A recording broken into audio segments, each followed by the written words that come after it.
جی علی بھائی، سوال نمبر 6 وسیم مکارانی بھائی کا انڈیا سے پوچھتے ہیں، کیا نماز تراویح حضرت عمر رضی اللہ عنہ نے خود پڑھی ہے یا پڑھائی ہے؟ نہیں، جماعت کے ساتھ تو نہ انہوں نے پڑھی ہے نہ پڑھائی ہے، وہ تو واضح حدیث ہے بخاری کے اندر 2010 کہ جب انہوں نے ایک امام کے پیچھے سب کو جمع کیا، ابی ابن کعب اور تمیم داری، یہ 2 بندے تھے جن کی ڈیوٹیز تھی آلٹرنیٹیولی،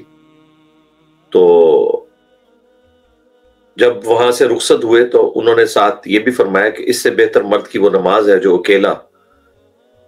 گھر میں رات کو جاگ کے پڑھتا ہے آخری پہر کے اندر۔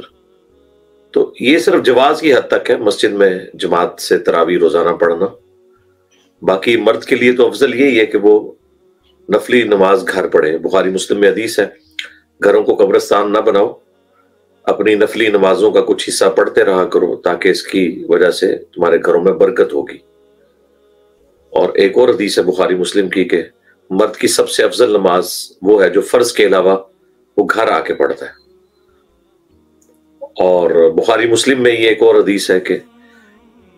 فرض کے علاوہ جو نفلی نماز مرد گھر میں پڑھتا ہے اس کی فضیلت میری مسجد نبی میں بھی نماز پڑھنے سے زیادہ ہے۔ باقی تراویح کے اوپر میں کافی تفصیلاً بول چکا ہوں، آپ میری ویڈیوز دیکھ سکتے ہیں۔ جی نیکسٹ سوال نمبر 11 ہے، شیخ اسامہ بھائی کا پوچھتے ہیں، 15 شعبان کی روایتیں آپ کہتے ہیں کہ ضعیف ہیں، تو محدثین نے وہ روایتیں کیوں لکھی ہیں؟ تو یہ تو کئی دفعہ سوال آ چکا ہے، محدثین نے ضعیف روایتیں جب لکھی ہیں تو ساتھ ذوق بھی تو بتایا نا انفارمیشن کے لیے۔ اب یہ جو 15 شعبان کی سب سے مشہور حدیث یہ پیش کرتے ہیں سیدہ عائشہ سلام اللہ علیہا سے، بنی بکر کے بکریوں کے بالوں کے برابر لوگوں کی مغفرت والی، تو دیکھیں انصاف کیا ہے امام ترمذی نے، اس حدیث کے ساتھ لکھا ہے کہ یہ منقطع روایت ہے، اور ساتھ یہ بھی لکھا ہے کہ امام بخاری سے بھی میں نے پوچھا تو انہوں نے بھی فرمایا یہ روایت درست نہیں ہے۔ کتاب میں ہونا اس چیز کی دلیل نہیں ہے کہ وہ روایت درست بھی ہوگی، محدثین کے اصول کے اوپر اسے پرکھا جاتا ہے۔ ابن ماجہ میں بھی 3-4 روایتیں میں نے پورا پوسٹ مارٹم کیا تھا، جو شیخ البانی نے ایک روایت کو حسن کہا ہے، وہ بھی انہوں نے ضعیف جمع ضعیف جمع ضعیف کا فرمولہ لگایا تھا، اس میں 2 راوی جو ہیں وہ مدلس ہیں اور ان سے روایت کر رہے ہیں، اس کے علاوہ بھی اس میں سکم موجود ہے۔ نیکسٹ سوال نمبر 16 ہے، حاشر عنایت کا واک اینڈ سے پوچھتے ہیں کہ شیطان حضرت عمر رضی اللہ عنہ کو دیکھ کر بھاگ جاتا تھا یا راستہ بدل لیتا تھا، کیا یہ روایت صحیح سند سے ثابت ہے؟ جی بخاری مسلم میں ہے۔ نیکسٹ سوال نمبر 17 ہے، محمد زہیب بھائی کا لاہور سے پوچھتے ہیں، آپ نے قرآن کلاس میں کہا تھا کہ بنی اسرائیل کی جو خلافت راشدہ ہے وہ حضرت طالوت سے شروع ہو کر داؤد اور حضرت سلیمان علیہ السلام تک جاتی ہے، جن نبی نے طالوت علیہ السلام کو سلیکٹ کیا تھا، امیر سیٹ کیا، تو وہ نبی کیوں نہیں ہوئے؟ وہ نبی اوورال تھے، اس کے بعد حضرت طالوت علیہ السلام کے حوالے انہوں نے سارا سلسلہ کیا، اور طالوت علیہ السلام کے بعد جالوت آئے، تو وہ پیغمبر کے اسسٹنٹ کے طور پر تھے۔ تو ایسا ہو سکتا ہے نا، آپ ہمارے نبی علیہ السلام کے کیس میں بھی دیکھ لیں، غزوہ بدر اور احد میں نبی علیہ السلام تو لڑنے کے لیے میدان جنگ میں نہیں گئے، امیر حمزہ تھے مسلمانوں کے لیڈر، وہاں پہ طالوت تھے، یہاں پہ امیر حمزہ تھے، اس سے کیا فرق پڑتا ہے؟ نبی علیہ السلام کا تو خیمہ پیچھے لگا ہوا تھا، آپ نے تو کوئی جنگ میں نہیں بنفس نفیس لڑی، سوائے غزوہ حنین کے موقع پہ جب لشکر تتر بتر ہو گیا تو نبی علیہ السلام آگے بڑھے، اور وہ بھی آپ نے ایک مٹھی کنکروں کی پھینکی اور اللہ تعالیٰ نے مرزانہ طور پہ فتح دی۔ ادروائز نبی علیہ السلام بنفس نفیس تو خود جنگ نہیں آگے لڑا کرتے تھے، آپ کی طرف سے ہی ایک کمانڈر جایا کرتا تھا۔ خیبر میں حضرت علی علیہ السلام تھے، بدر و احد کے اندر حضرت حمزہ علیہ السلام تھے۔ نیکسٹ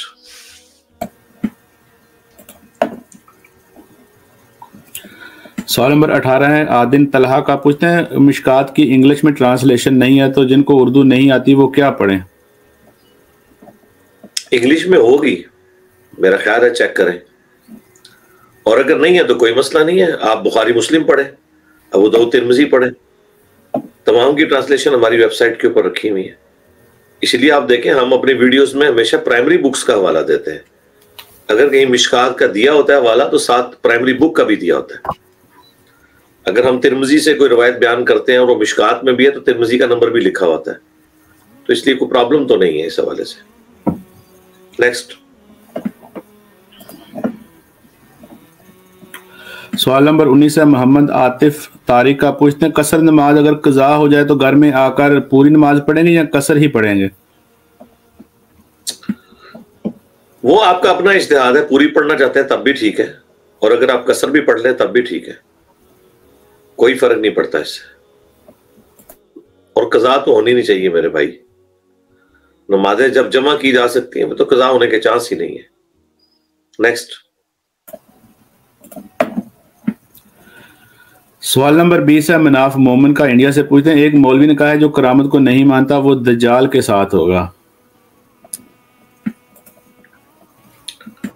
نہیں، کرامت جو اوریجنل کرامت ہے،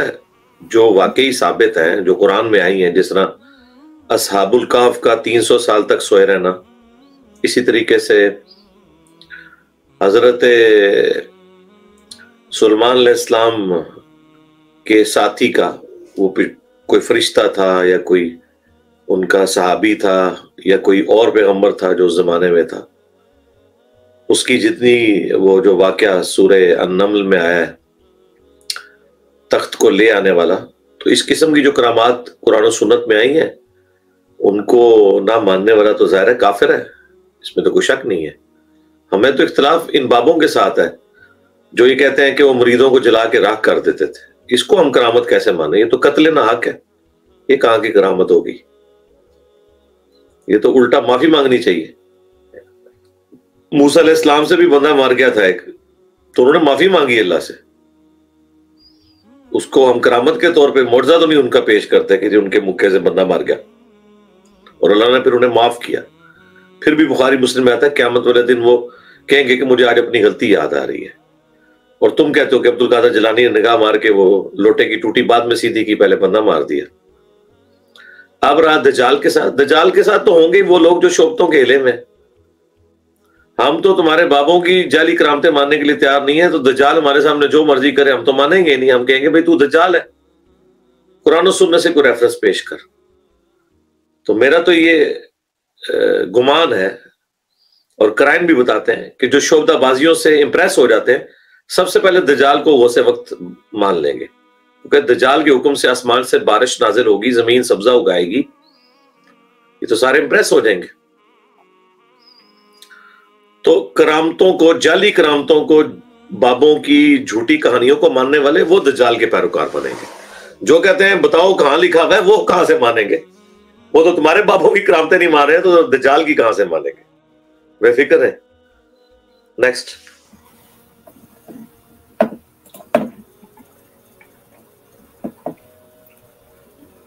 سوال نمبر 21 ہے محمد عدنان بھائی کا، انڈیا سے، پوچھیں اگر زکوٰۃ نہیں دیتے اور 20% انکم ٹیکس دیتے ہیں تو کیا بچا ہوا مال حرام ہوگا، اور کیا 40 دن کی نماز بھی قبول نہیں ہوگی؟ میں کافی دفعہ اس کے اوپر بول چکا ہوں بھائی، زکوٰۃ تو علیحدہ سے آپ کو دینی ہے، ٹیکسز جو آپ دیتے ہیں اس کے اگینسٹ آپ کو کئی ایک بینیفٹ بھی گورنمنٹ کی طرف سے مل رہے ہوتے ہیں۔ آئیڈلی تو ایسا ہی نظام ہونا چاہیے کہ جب ٹیکس کاٹ دیا تو زکوٰۃ کی حاجت نہیں ہونی چاہیے، لیکن ظاہر آئیڈیل نظام تو یہاں نہیں چل رہا نا، تو اس لیے آپ کو زکوٰۃ تو دینی ہے، باہر صورت دینی ہے زکوٰۃ، وہ تو فرض ہے، اسلام کے جو 4 فرائض ہیں عقیدہ توحید اور رسالت کے بعد، ان میں سے ایک ہے یہ۔ نیکسٹ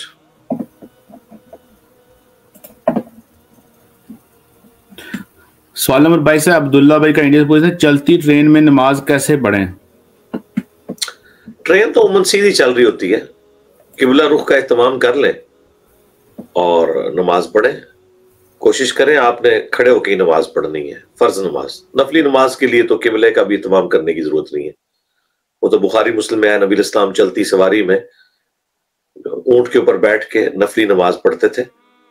اور اس چیز کی پرواہ بھی نہیں کرتے تھے کہ سواری موڑ رہی ہے۔ جو استقبال قبلہ ہے، قبلہ کے رخ ہونا، یہ نفلی عبادت کے لیے شرط نہیں ہے سفر کے دوران، البتہ بخاری مسلم میں ہے کہ آپ فرض زمین پہ اتر کے پڑھتے تھے۔ تو اگر ٹرین کسی ایسے اسٹیشن کے اوپر رکتی ہے جہاں آپ کو تھوڑا ٹائم ملے تو بہتر تو ہے کہ آپ اسٹیشن پہ اتر کے نماز پڑھیں، اور اگر رک ہی نہیں رہی ہے وہ تو پھر قبلے کا اہتمام کر لیں۔ عموماً ٹرین سیدھی چل رہی ہوتی ہے، ایک دفعہ قبلے کا اہتمام کر کے نماز شروع کر دیں، 2 فرض ہی پڑھنے ہوں گے نا آپ نے۔ نیکسٹ